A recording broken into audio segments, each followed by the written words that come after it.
Hey guys, and welcome to a new news episode. First, we have an announcement about an announcement from Niantic. They're stating that their Halloween announcement is coming soon. This was from 16th of October, so it's a while ago already.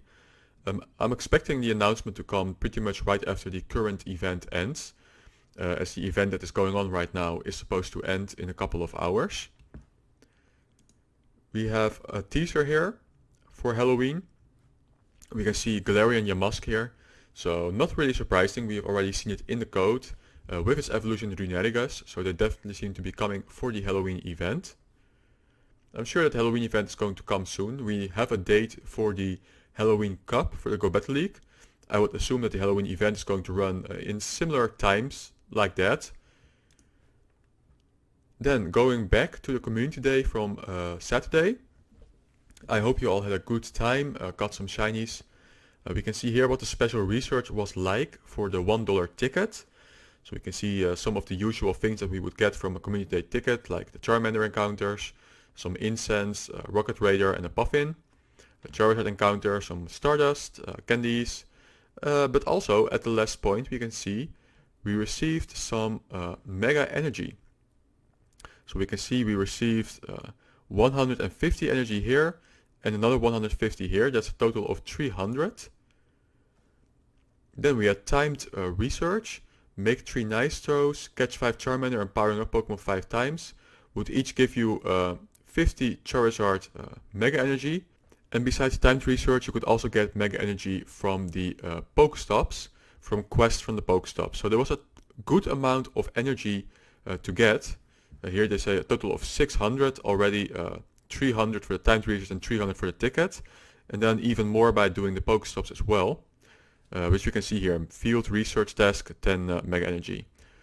So yeah, that was what's happening with the Charmander Community Day. Also the incense seemed to have been boosted during the Community Day. So we know that recently Niantic has made changes to the incense where it is becoming less effective. We know that it used to be around 1 in 45 seconds, the spawns, and then it became 1 in 90 unless you were walking fast enough. But then we also discovered that you would have to walk at a ridiculous pace to get more spawns. However, now for the Community Day, they have temporarily reverted back to 1 in 45 spawns. So one last time we could make the most of those incenses. So if you were stuck at home, that would give you more encounters, more chances for the shinies. So it was a nice gesture from Niantic. We have Pokeminers here. For Community Day, the following changes were made to the Game Master. Triple Dust was activated, Incense lasts 3 hours. And the incense has a 90% chance to pull from the special event spawn table. Special event, is only Charmander, so I assume that's a 90% chance to get the Charmander. What else do we have? The base catch rate for Charmander was just increased from 20 to 40%. So yeah, personally I definitely felt that during the Community Day. I could see that the circle was brighter than usual, more green than usual. And it was definitely easier to catch a Charmander. So here's verification from Pokeminers that indeed the base catch rate was increased for the Community Day hours from 20 to 40%. And during a triple Stardust event, that is definitely another great gesture from Niantic. What else do we have here? Dragon Breath has been added to Charizard Elite TM move pool. We can see this only 10 hours ago, so it was quite recently done. So that means that if you already had a fantastic Charizard with Blast Burn, but you didn't have Dragon Breath yet, then now you can use an Elite TM to get Dragon Breath on that Charizard. We have a Digging Deeper report here that we're going to talk about quickly. Mega Energy added to the loot table. As the title says, Mega Energy was added to the loot table. Mega Energy can now be given out wherever this table is used. Pokestops, raid rewards, not just Mega Raids, buddy gifts, Go Battle League rewards, etc. So it means that we can get Mega Energy pretty much from anywhere if they decide to activate it. However, it is likely that they just added it to the loot table to support the buddy gifts, which was announced by them. Player stats snapshots. An inventory item was called player stats snapshots. This item contains your player stats, medals, distance walked, Pokemon caught, etc. and the level up state. There isn't a whole lot of information to go off, but it sounds like you might be able to view your stats history for each time you leveled up. So I assume that if you're already level 40, then this new feature is not going to do anything for you. But we could speculate that maybe they are going to release the new level soon. So they first made this feature, and then everybody can make use of it. But that is just speculating. Pokemon updates, friend display updates, more on geo-targeted quests and deep linking, and some obfuscated additions. So that's everything that I'm going to talk about from this report. Niantic support then, due to a bug in the Go snapshot, they had changed the snapshot task in Charmander Community Day to catch 15 Charmanders. So we know that there has been a glitch that made it impossible to make snapshots for certain devices on the new updated version. So clearly, if you have a special research that forces you to make a snapshot and you cannot continue with that special research. So Niantic, acknowledging that, decided to change that task so everybody could finish their research from the Charmander Community Day. Some extra information about that snapshot we can find here by a post from KMT Frog. And he is stating here that he had two different phones. One of them was registering the snapshots, the other one wasn't. And he tried to find out what was different. And finally he found that on one phone he had storing pictures turned off, and on the other he had it turned on. So he had to turn it off. What you have to do then is go to Apps, Pokemon Go, Permissions, Files. Then you will have the text storing pictures somewhere, and you can turn that off. And then that should fix the snapshot problem. Here we have some people confirming that this helped them, like many here. Moving on though, again, a picture here from the extra amount of Mega Energy you could gather for Community Day. And here we have a post from 7even. It's an infographic specifically for the Master League here. And it shows to us how many fast moves it takes to get to a charged attack. I have shown these kind of infographics before, and they're great to use to try and improve yourself. While battling, have these infographics next to you. So for example, you start a battle against a Dialga, then you can quickly look, okay, how many Dragon Breaths does it take to reach Iron Head or Draco Meteor? And you know 17 Iron Head, 22 Draco Meteor. So if you count 19 and he fires off, you know it cannot be a Draco Meteor. And these are the kinds of things that skilled battlers use to their advantage. We have a post here from PvPoke about the potential of Mega Gengar if Megas ever get involved in the Go Battle League. And he is stating that he has some crazy Master League potential that can beat Kyogre, Togekiss and Melmetal without baits. When he's talking about baits, then he's mostly talking about Shadow Punch instead of Shadow Ball. So what you would do then is you would gather enough energy for a Shadow Ball, and then you would use a Shadow Punch instead. The opponent is afraid of the Shadow Ball, so he shields, but now you have extra energy, which can flip the matchup so you can win more matches because of that. However, even without using those baits, just going Shadow Ball all the time, it would beat Kyogre, Togekiss and Melmetal. So we can see that Mega Gengar definitely could have some potential in the Master League if it ever gets, if Megas ever are allowed in the Battle League. Of course, if Megas are allowed, then we also have to look at different kind of matchups, as there are obviously more Megas that are going to have a lot of potential in the Master League. We have X then. First, the 12 kilometer Strange X. So we have some verification here from the Silver Road, some data. We can see that they've hatched 234 eggs, and we can see which Pokemon came out, most of them. So we did go to a post about the 12 kilometer eggs before from Japan. They had hatched 1800 eggs, so we can see that that was a much better amount of information compared to 234. But nevertheless, I want to show this quickly. We can see that still Vullaby and Trubbish are on top. Larvitar is slightly higher here compared to the one in Japan. You can see Scraggy, Absol and Ponyard, and then Dido and Sandal being the least coming out of the eggs.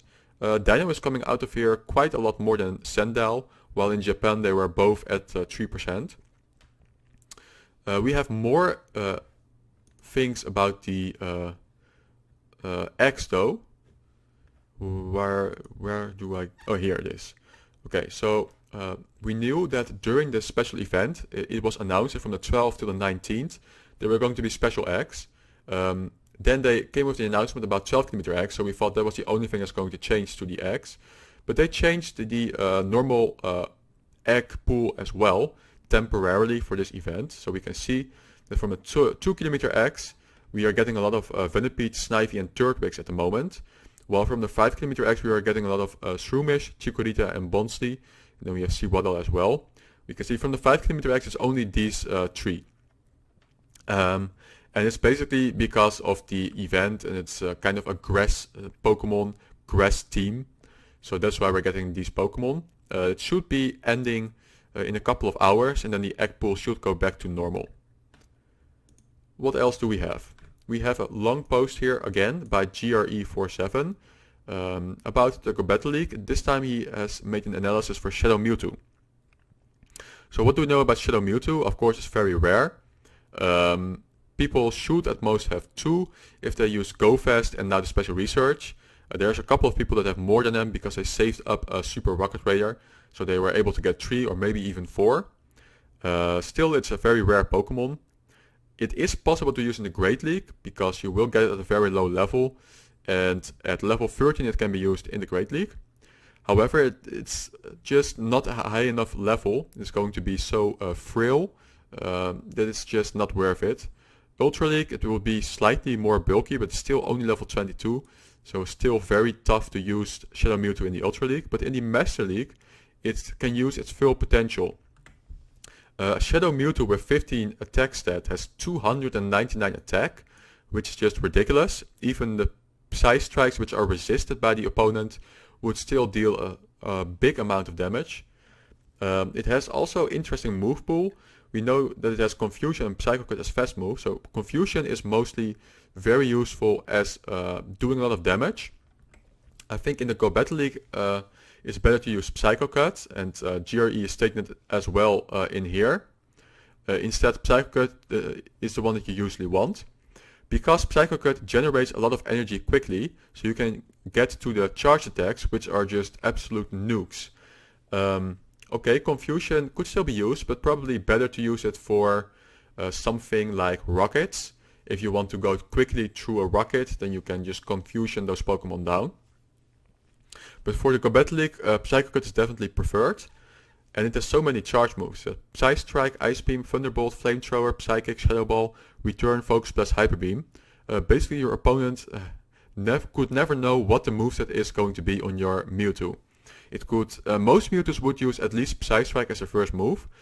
But as a second move they could go for either Ice Beam, they could go for Flamethrower, Focus Blast, Shadow Ball. It's really hard to guess what move is going to come from Mewtwo. And yeah, the only downside of Mewtwo really is if shields are down. If shields are down, it's going to struggle because it is so frail and it would die quickly to any charge moves. But you can use it as a safe swap, for example. So you start with a certain Pokemon, you are not winning the lead, then you quickly safe swap into Mewtwo. You will have a small energy lead, and it can, in 2 shield matchup, it can flip many. It can flip advantage of switch advantage. Okay, let's see some conclusions here. Regardless of a second move, as long as Shadow Mewtwo has Psy Strike, it beats the Fighters, Togekiss, Dragonite, Zekrom, Palkia, Swampert, Gyarados, Raikou, Electivire, Mamoswine, Glaceon, Charizard, Typhlosion, and many more. It is a beast, even more so than regular Mewtwo, and is a rare case among Shadows, in that Shadow Mewtwo with Psy Strike looks like a straight upgrade over regular Mewtwo in Master League. So that means that the Shadow Mewtwo is not going to lose any matchups that Shadow Mewtwo, that normal Mewtwo would win, because of the less defense stats. That doesn't seem to be important in the matchups. However, because of that boost in Shadow, more attack, it is going to win extra matchups. So he's simply stating here that Shadow Mewtwo is going to win more matchups than the regular Mewtwo. And yeah, with that second move, it can deal a lot of damage again to other Pokemon as well. It could one-shot a Dialga, for example. And he's stating here as well, in shieldless matchups, regular Mewtwo does a little bit better because it can survive a charge move and get off a move, while Shadow Mewtwo really is reliant on those shields. Okay, so that's definitely an interesting Pokemon. I wonder if we're going to see more Shadow Mewtwo's in the Master League, because clearly it has a lot of potential. We already went through this article, and Blue Sphere stating that the Adventure Sync is broken. in 0.189.0 and do not update. As soon as you downgrade it, the Adventure Sync is no problem at all. So if you update it and you have problems with Adventure Sync, you could opt to downgrade to the previous version to make Adventure Sync work again, at least temporarily, until we are forced to update the new update to the new version. Yeah, hopefully Niantic is going to make a fix soon and then release another new upgrade, so Adventure Sync will be working for all of us. But yeah, if Adventure Sync is not working for you at the moment, you are not the only one. Don't bother trying to go through all of your apps. Better to wait it out for a moment to see if Niantic is going to acknowledge this problem and see if they have a fix or not. Finally, tomorrow will be a Shuppet Spotlight Hour with double transfer candy. So if you haven't cleaned up your storage yet, your Pokemon storage, maybe you still have a lot of Charmanders left, you could delete them during this hour to get more candies out of them. This is also especially great for the Giratinas. Hold on to all your Giratinas and only throw them away during a double transfer candy moment, because it definitely is worth it to try and get a good Giratina for the Master League, and you would need all of the candies that you can get your hands on. Of course, if you don't have Shuppet Shiny yet, it's also a great opportunity to try and get a Shiny. It will not have a boosted rate, it will just be 1 in 450, so don't get your hopes up too high, but it's definitely possible to grab a Shiny if you're a little bit lucky. Alright, well that's everything for today. Final thing that I want to say is that I have tried to improve the volume of my microphone. Let me know in the comment section if you can hear me better now, or if it's enough, or if you would prefer it if I still boost the volume a little bit more. With that being said, I will see you in the next episode.